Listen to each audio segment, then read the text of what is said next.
तो दोस्तों स्वागत है आपका मेरे इस नई भर्ती में। दोस्तों आज हम लोग बात करने वाले हैं MPPCGL प्लांट असिस्टेंट भर्ती के बारे में। जी हाँ, आप लोग एकदम सही सुन रहे हैं। दोस्तों हम लोग जो है वो इस वीडियो में यही बात करने वाले हैं कि आखिर इस भर्ती के लिए शैक्षणिक योग्यताएं क्या क्या होनी चाहिए। शैक्षणिक योग्यताएं कहने का मतलब है कि भाई कितना पढ़ा लिखा होना चाहिए। ठीक है, कौन कौन से लोग इस फॉर्म को भर सकते हैं। इसको फॉर्म भरने में आवेदन करने की जो अंतिम तिथि है वो क्या रहने वाली है। ठीक है, साथ ही जब हम लोग आवेदन करने जाते हैं तो उस समय जो है वो पैसा कितना देना पड़ेगा, क्या क्या वो कौन कौन से डॉक्यूमेंट है जो हमको वहाँ पर ले जाकर जमा करने हैं। साथ ही इन सभी के विषय में जो एक एक करके जो है वो आज हम लोग इस विषय में जो है वो चर्चा करेंगे। तो दोस्तों अगर आपको इस वीडियो में अगर अंत तक बने रहते हैं तो आपको जो है वो कोई भी महत्वपूर्ण प्रश्न छूटेगा नहीं। ठीक है, अगर आधा देखते तो कोई ना कोई प्रश्न आपको जो है वो मन में डाउट मतलब रहेगा ही रहेगा। ठीक है, तो आप जो है वो वीडियो को पूरा देखें ताकि कोई भी डाउट आपको जो है वो मन में ना रहे। तो दोस्तों हम लोग जो है वो बिना वीडियो को लंबा किए हुए चलिए शुरू करते हैं।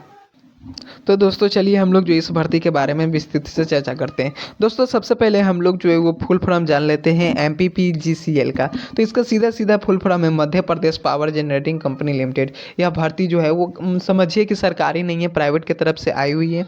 ठीक है, इसमें जो है आपको प्लांट असिस्टेंट जो भी मैकेनिकल हो या इलेक्ट्रिकल हो उस सबको जो है वो 90 पदों पर जो है भर्ती जो है वो निकाला है। ठीक है, जिसको भी अगर पसंद है कि हाँ हम इसमें जा सकते हैं तो चलिए हम लोग जो है विस्तृत से और चर्चा करते हैं।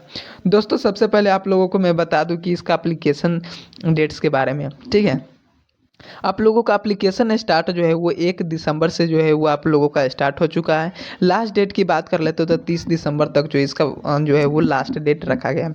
एप्लीकेशन फ़ी की बात कर ले कि कितना लगने वाला है पैसा, तो जो आप जनरल यानी UR कैटेगरी उसके लिए 1200 रुपये, SC ST OWS या EWS या कोई भी दिव्यांगजन कैटेगरी हो तो उसके लिए 600 रुपया जो है मांगेंगे ही, ज़्यादा पैसा जो है उसमें नहीं मांगा है। ठीक है, अगर एज लिमिट की बात कर ले कि एज लिमिट कितना होना चाहिए तो आपका मिनिमम एज जो है वो 18 साल होना चाहिए, जबकि आप मैक्सिमम एज में जाते हैं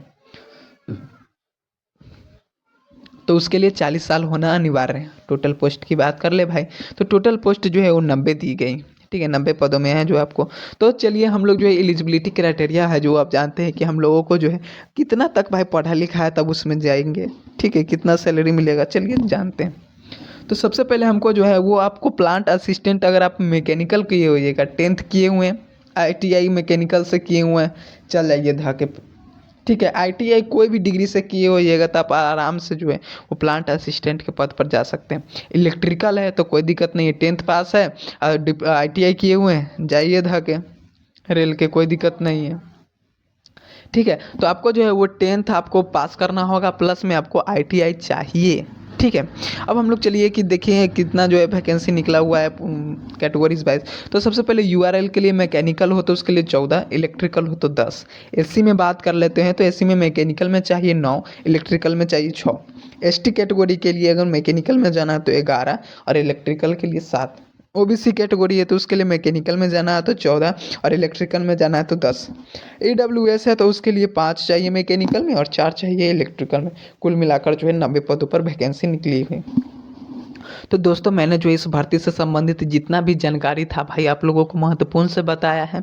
ठीक है, मैं अब देखता हूँ कि इसका लिंक एक्टिव है क्या नहीं। ठीक है, तो आप लोगों को थोड़ा देर हल्का सा वेट करना होगा, एकदम हल्का सा। देखिए आपको जो है वो इसका आवेदन फॉर्म जो कुछ इस प्रकार दिखाई देगा। ठीक है, तो आप अगर 10th पास हैं और ITI किए हुए हैं तो आराम से जाइए इस फॉर्म को भर दीजिए। ठीक है, जो भी फोटो हो, हस्ताक्षर हो तो ये सबको अपलोड करना ना भूलिए, और जैसे ही प्रिंट आउट निकलता है तो उसको भूलिए नहीं, लीजिए या फाइल में समेटिए चल दीजिए। ठीक है, तो जाइए आराम से इस फॉर्म को भरिए। तो दोस्तों यह थी MPPGCL भर्ती के बारे में पूरी जानकारी। दोस्तों अगर आपको इस भर्ती से जुड़ा अगर कोई भी सवाल हो ना तो नीचे कमेंट सेक्शन दिया रहता है। ठीक है, आप उसमें आप कमेंट करके आप अपना जो है वो डाउट पूछ सकते हैं। मैं आपका जो भी आपका डाउट होगा वो सवाल होगा वो मैं आपका जवाब देने की पूरी कोशिश करूँगा। तो दोस्तों मिलते हैं किसी अगले वीडियो में नए भर्ती या फिर नई उम्मीद के साथ। तब तक के लिए जय हिंद,